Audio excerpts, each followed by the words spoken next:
This is the High Desert Luthiery podcast with luthier John Longbow. What was the inspiration for that shape? We were drinking a lot of beer one night, got up in the morning, and some kid dropped their ice cream. And this is a true story. And I was just looking at the ice cream. Oh, that would be cool for a guitar, just the way it was. And it ended up being that. Joining me today is John Longbow of Longbow Guitars, a local Albuquerque builder. And John makes some of the most original guitars here in town, I think, in my opinion. He makes some really interesting archtop guitars. I think that's what really got my attention from seeing his work. We get to talk about how pool tables inspire John's work. He's also into using different materials, different woods like cherry, which has become one of my favorites. And just a quick little tip for anybody that wants to get sort of outside of the box, cherry is very similar to alder. Alder is one of my favorite materials to use, and I find that I've slowly been gravitating more towards cherry, and I never thought that would happen.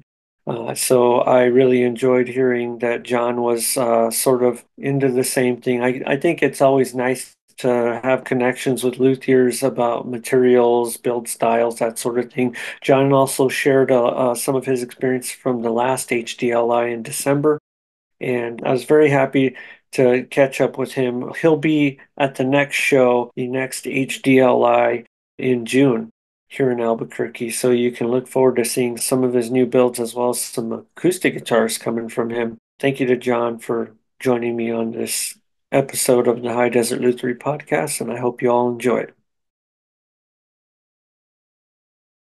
Welcome to the High Desert Luthiery podcast. I'm Perry from Unga Guitars and the creator of the High Desert Luthiery Invitational, or HDLI for short. The HDLI is a small trade show that will happen twice a year, June and December, and is a celebration of luthiers, luthier-adjacent creators, musicians, and the art that comes from combining all these things.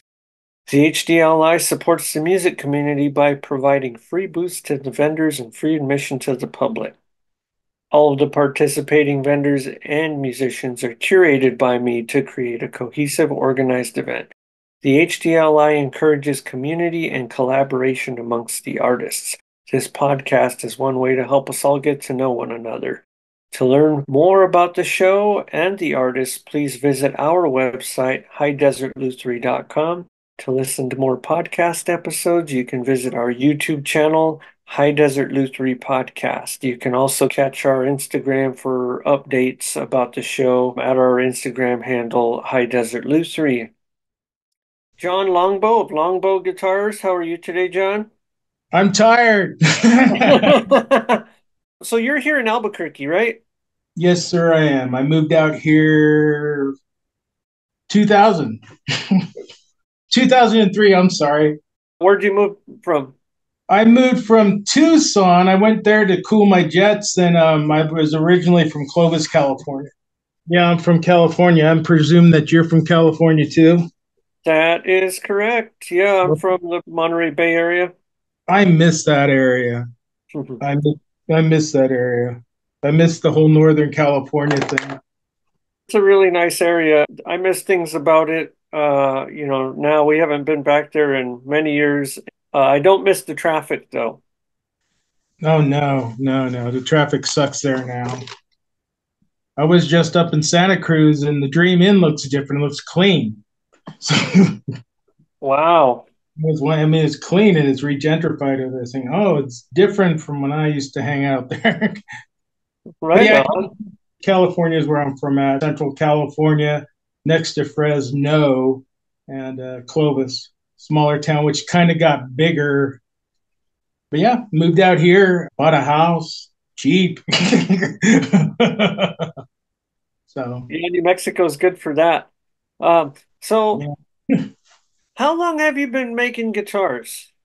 Since 89, actually 88, but probably really getting into it in 89. I worked in music stores and, you play. My dad used to be a violin builder, which I didn't know until I was 19. And he had a beef with the industry, but I was always a technician, instrument technician, because I play clarinet, sax, and what did the high school thing, and I kept up with it, and I'll pick up my clarinet once in a while just to play some Pete Fountain or something. But yeah, I've been, I would say, about almost 30 years now. Thinking about it, that makes me sound old. That's probably what I'm trying to avoid. Right on. So what did you start on? Because you make acoustic guitars. You got one of your arch tops back there. Did you start on like solid bodies? Yeah, I started when I found out when my dad was doing it, he was kind of like, don't do that. I've always been a furniture maker and just kept on doing that with him and got into this style. I started with the telly style, which it's right here on the floor. It was like a bastard for, coming up with concepts and all, because I kind of like the 25.5 inch at the time. I do 25 inches and 24 3/4 just recently, just keeping the skilling and doing something different. But it was a solid body. Then probably about 3 years after that, I was starting to delving with the acoustics. And I've done a few of them. I just really never, someone, hey, you want one done? So that kind of gave me the application for it. It stays in your head. Because I'm doing a parlor guitar right now, and I got an order of four, and just came right out, just sit there and just start whittling away. And I'm thinking of putting that in my line. So that just adds more into your collection, right? So it's like, might as well do that. And I limited my line down. So What kind of material are you making your parlor out of? um, that one there, I'm using mahogany, some Honduran mahogany. Then I got some Silka spruce. There's a gentleman that I met a few years ago that bought a whole area up in Washington State, and he's strictly doing Silka spruces and ancient Silka spruce. He's got stuff that's ancient. It's like the gray stuff that you see, and but all the stuff's been really good. He's new, and it's Alaska hardwoods. All their woods top right there. So the mahogany I got through a gentleman up in Northern California, and he had some that was just there. He was getting off the Luthier's mercantile. They were all kicking stuff out, and he had some. And so I need about four guitars, so I just got it from him. Saves time and resawing on everything. So, so that one there is a mahogany. I'm pretty much going to keep it that way. Then the same way I'm going to experience with Sapele. Did you see any of that sapele that they got in over at Albuquerque Exotic Woods? I have not walked over there yet because I need to get cherry. So I mean, I need to get some thick cherry billets, and my plan is to go there this week. Oh, right on. Well, I will be there. Well, Maybe I'll see you. that's good to know. How's the zebra wood look over there? There's a bunch of new stuff that came in, and it's a little different. It's a little on the lighter side. Oh, okay. Not as dark as it usually is. A lot of the colored woods that come in, they came in kind of reversed. It's a trip how you'll get that. Sometimes you'll get the same thing over and over again, and then sometimes you'll get like the reverse brindle. With your arch tops and with all your guitars, I guess, do you gravitate towards certain materials more than others?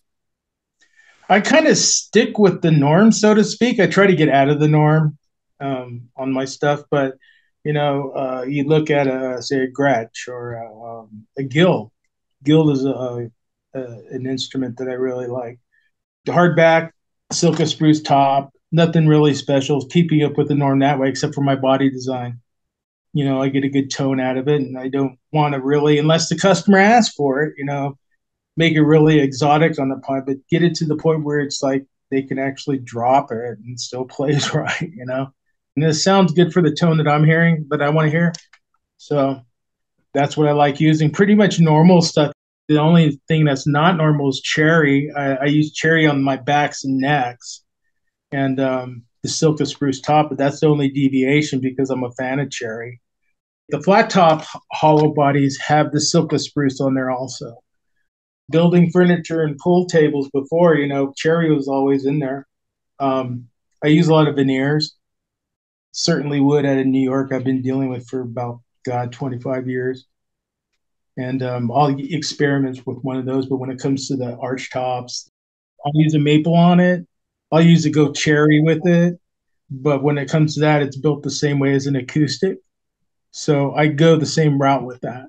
Remember in the late 80s when they had the thin line acoustics that they were going on? So what I was doing the thin line acoustic. I would build the guitar as an acoustic. But if they want, I want an electric, all right, well, I'll build the back up and put in pickups. So that would kind of save on, well, I got to build these acoustics and I got to build these electrics. It's just one guitar. And okay, just put holes in it, that with that. Or on the side, banging on the side, when I was starting out at that time, I was going, wow, I'm gonna have to hire people. So, but I didn't do that. I just kept it like that. And I still build that way. I still build that way. When I build one neck, I build two. When I build four, I'll build eight. So I can just, pick it out, and get specs from the customer. Okay, well, we're dealing with color, binding, and other accoutrements that they want with it, but the guitar's build itself. What was the last show you were at?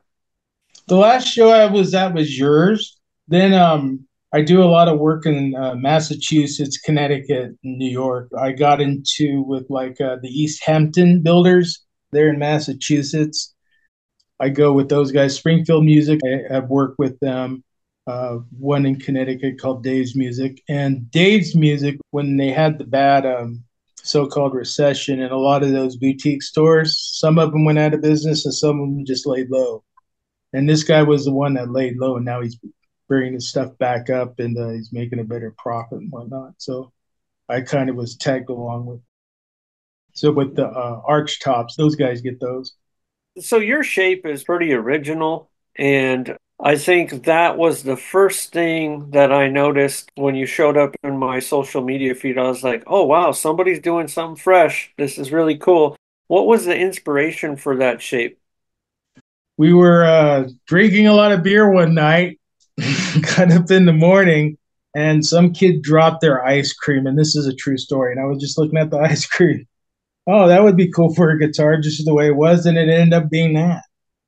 And, trial and error, so to speak, just, okay, bending out this way and whatever, now just bending wood with that. It's really nice. It's different. I can see it on stage. Oh, okay. That's what I look for. He's like, oh, okay, I can tell what that is. And that's me throughout the years. And I changed it out. In fact, during the pandemic, I changed the one electric, a little notch. That's brand new. I wanted to look a little better, newer. So that notch is there. Then on the backs of them, I have an exposed dovetail. So on the acoustics and the hull, can you see that? This actually was a screw up. I wanted to just band it right here.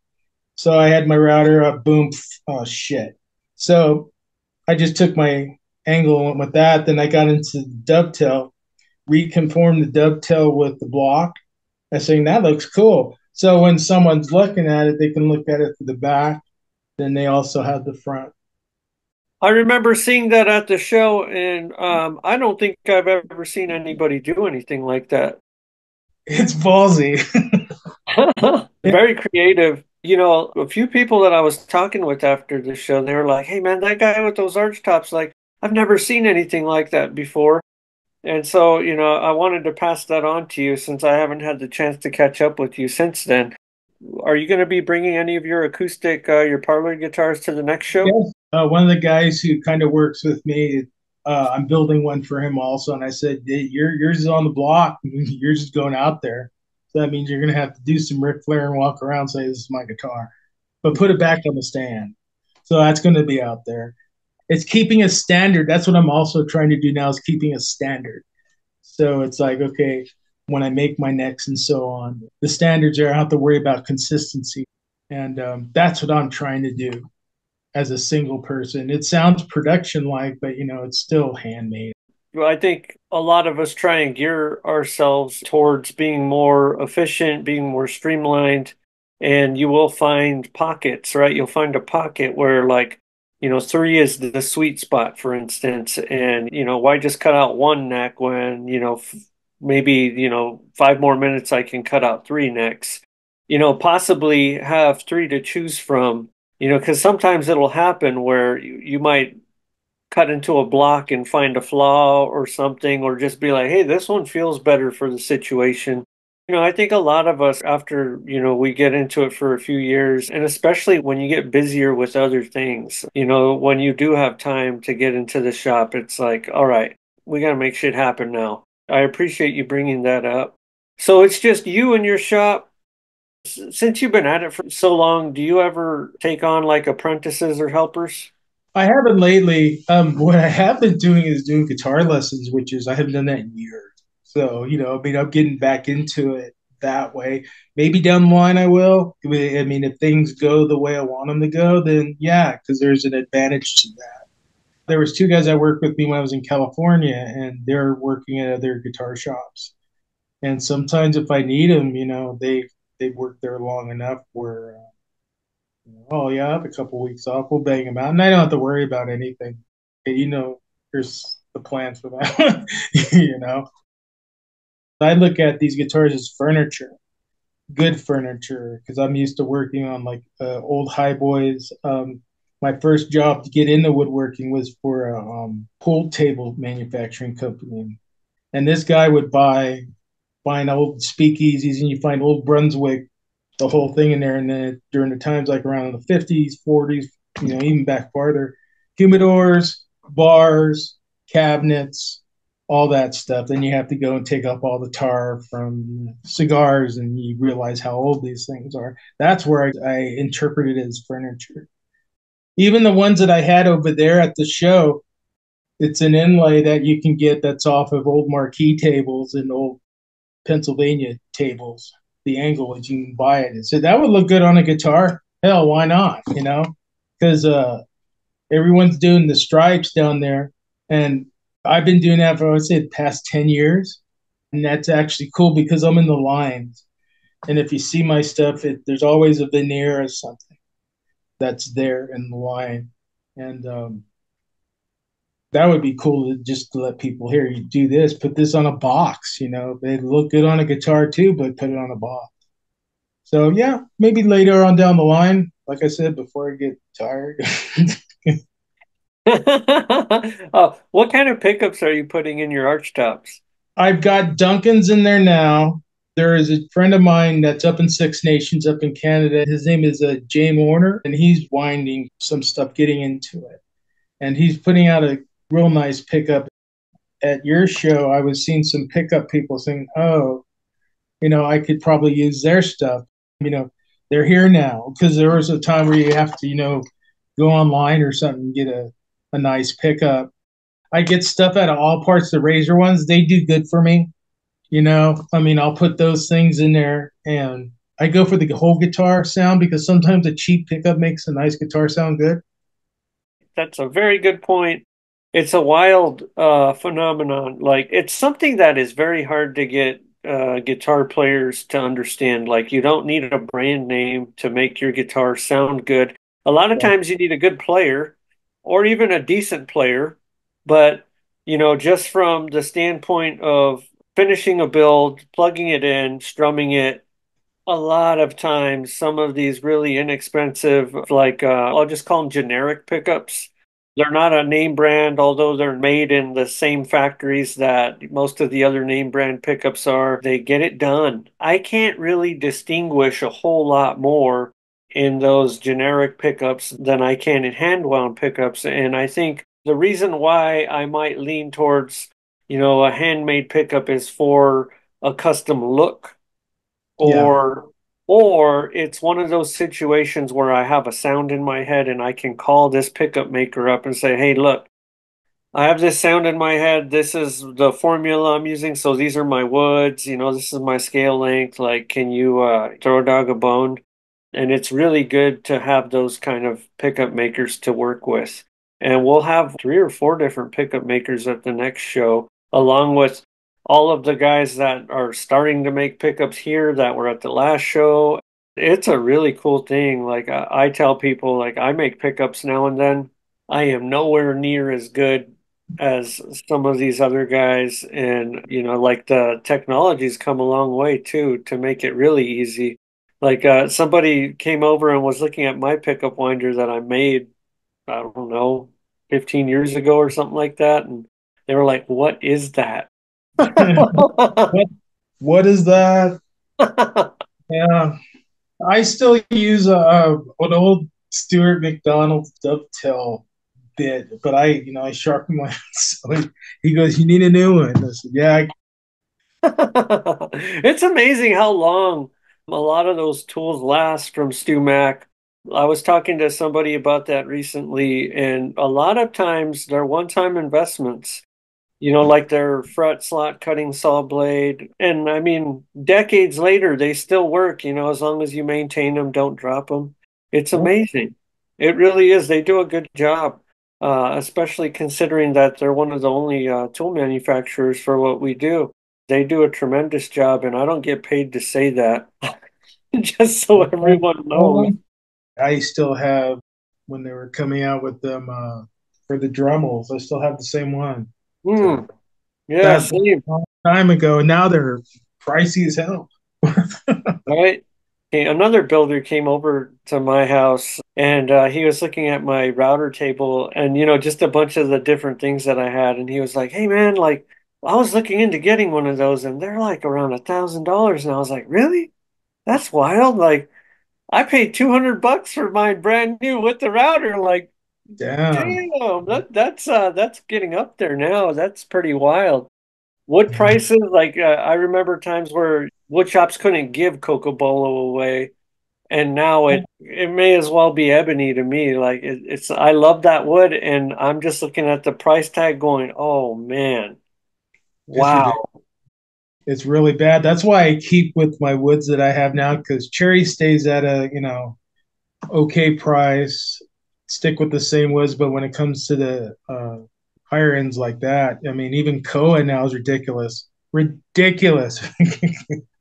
This customer wants a Koa flat top hollow body, and I said, well, okay, because I have a comfortable price range on mine, and I was telling him this is how much it is going to cost me to get your wood. Backs and sides with the hair locks that you're talking about. Here you go. And it's silly. It's silly anymore. That's why I'm glad I picked up some wood over there at your first show too. In fact, it's already ready to go for something. So What did you end up getting? it was that maple. That Oh, maple, that one that was sitting out there, and they had it for $45. I seen that when I was bringing stuff in. I was going, "That's mine. That's mine," and it's right here. This guy right here, it's already ready to go. So I seen that, and I already milled it, so it's ready to get the hell out. all right. I'm still toying with either a hollow or a solid. I'm not sure. So I got about 4 days to figure this out. So What's your turnaround generally like? when I do it with my system, it's usually about 4 months after the cure finish. So when I have that set up there, because I already have some of my electronics that make suggestions to use. If they have their own, then they'll just bring it in, and it's about 4 months. Okay. What kind of finish are you using? Um, I'll use Mohawk. When I was sending guitars out here, because Music World, I don't know if you're familiar with Music World. They used to have them all around here, King Music. I would send a guitar out and I just use nitrocellulose. Being in the Central Valley with all the humidity, right? So when I send them over here, what do? They crack. The finish cracked, and I went to get one sent back. And I was going, "What the hell is this? This thing's only not even a year old, right?" And I didn't know the dryness factor of here. So that was a lesson learned. So when I was sending guitars, I would use custom color finishes, and it's an auto finish, and they work well for me. But I'll use the Mohawk. Sherwin, I deal with Sherwin Williams, and there's a thing called Shearwood finish, which is also the same thing as the Minwax lacquer. Sherwin owns Minwex now. Their Sherwood finish, that stuff lasts. It's like a true nitrocellulose and it doesn't crack. Because I've been using that since I've been living out here. And it doesn't really deviate from the sound and just how much you put on. It's the Minwax product. Anything Minwax now is owned by Sherwin. And when it comes to their lacquers, I use that. And some people say you can't use that. Well, it's a furniture. I said, well, it's a piece of wood. Don't tank it all on there, where it's going to deviate from the sound, but it works just as good and it polishes out. And I use it. You can get debates from one person to another, but for what I've been doing, for especially looking at it as like acoustically with the hollow bodies and the arch tops, it works rather well without cracking. Very good. Very good. Thank you for sharing that. I'm sure a bunch of our local listeners who are builders might be running to the hardware store to go pick some up. Yeah, because the finish is finish and wood is wood. And, as long as you don't put a lot on top, you do these certain preparations. And I'm still old school with that. I still have my old Blendle kits for color. Those are those dry tabs. You just tap them, then you tone everything out. And are you familiar with the Flying Star restaurants? Mm-hmm. Yes. The one on silver that they had up with all the color work and all that on there? Yeah. Okay, that's me. That's all Sherwood finished. We made up the stains for that. All of them that were done the same way. And the only one that's out is on Alameda, and the finish is still good. And that's basically a seal and 3 coats. Wow, right on. So that's a Sherwood finish, which is also the Minwax lacquer. I'm not supposed to say that, but that's just the facts. It's always good when when you have insider info that you can share, because a lot of times, people have funny ideas about things, just like saying you can't put that furniture finish on a guitar. Like those old silly ideas are another reason why we put this show together. There's a whole lot more out there if you're willing to be open to it. You've been at this for a while, so I feel like the more years you have doing something, like 2 years seems like nothing. But like after doing this last show with us in December, and being lined up to do the next show, where do you see yourself in 2 years? A couple other builders were telling me like that, doing that show kind of lit the fire under my ass and got me wanting to get more creative. Yeah, that's what I noticed too. It's like 2 years. Continuously doing what I'm doing right now, I won't be as tired.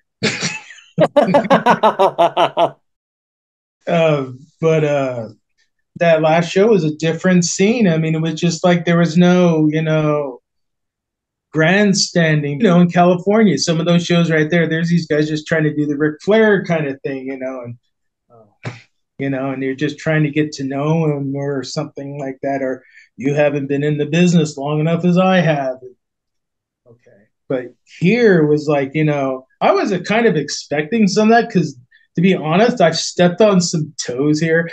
But it wasn't like that. It was actually really cool. There was like a lot of different things. And the thing that I liked about it was I seen your stuff. I was thinking, wow, you know what? That's original. That's what I look for too, just originality, and stick with it. Just stick with what you got and make it consistent, And that's what I seen a lot of.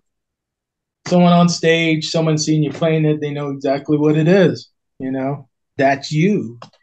And I talked to I guess he was a news reporter or a blogger. I said, it's not about me anymore. It's about that. I guess it's an art thing, I guess. Yeah, I appreciate you sharing all of that about the show. And just to plug the show, more. You remember what I said before we started the show is this is an asshole free event. An asshole free event, and there's a lot of them out there, and it's just like, okay. There were some strong personalities there, and everyone managed to really show up. I was really, really happy with that. And a big reason why I brought that up is just, I hadn't really met any of you guys. And, I felt like it was a good opportunity to let everyone know, like, hey, I'm a straight shooter. And also, like, I got your backs. I invited all of you here because I want to support you. And you guys are all amazing artists, and you've just brought up the art of everything. The big line that we keep saying and repeating is that the High Desert Luthiery Invitational is about the art and the artists. And we had this lady come through, not a musician. She was just having lunch. She saw a free event, said, "Hey, I'm gonna go check it out." And she walked out, and because no one knew who I was, I didn't have a sign on my head that said, the boss or anything like that. Yeah. She just kind of stopped and was like, "Hey, this is really cool. This is like an art walk." And Allison and I were sitting there like, "Yeah, this is awesome." And a lot of people, they stayed most of the day and were really, really happy with the whole thing. As small as it was, it really seemed like it was a lot bigger. I appreciate you being willing to be a part of the last show, and I'm looking forward to seeing your next builds coming up. Yeah, I'll be there. No problem. Cool, man. Well, have a great rest of your day. You too, man. You have a good day. Thank you. All right. Thank you for joining me on another episode of the High Desert Luthiery Podcast. And thank you to John Longbow of Longbow Guitars for joining me. It was nice to get to know him more, get to learn about what materials he's into, where he draws inspiration. We'll keep this outro short and sweet today.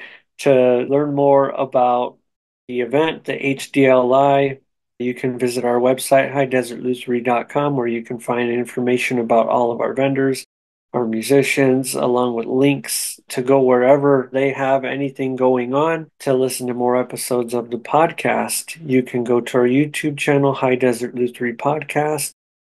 You can also visit our Instagram page at High Desert Luthiery. And while you're at the YouTube and Instagram, please do hit all the like buttons. Please do share, spread the love. Every time you hit those buttons and share the links, it really helps us show up in your algorithm, in your YouTube feed, in your feed for Instagram. We could use all the help we can get. This is a grassroots movement. We depend on all of the musicians and artists participating in this show to help spread the word. For those of you already sharing and spreading the word, thank you so much, Allison, and I really appreciate it. And you know what? There's another one. I'd like to thank Allison for doing all the editing on these shows. The High Desert Luthiery is my girlfriend Allison and I. The voice of the High Desert Luthiery is us. And for the podcast, she does all the editing. I do all the interviews. So thank you to Allison for all of your help in making all of the listeners' experiences a lot nicer. And thank you for making us all sound a little smarter. I am Perry from Unga Guitars, and I will see you in the next one.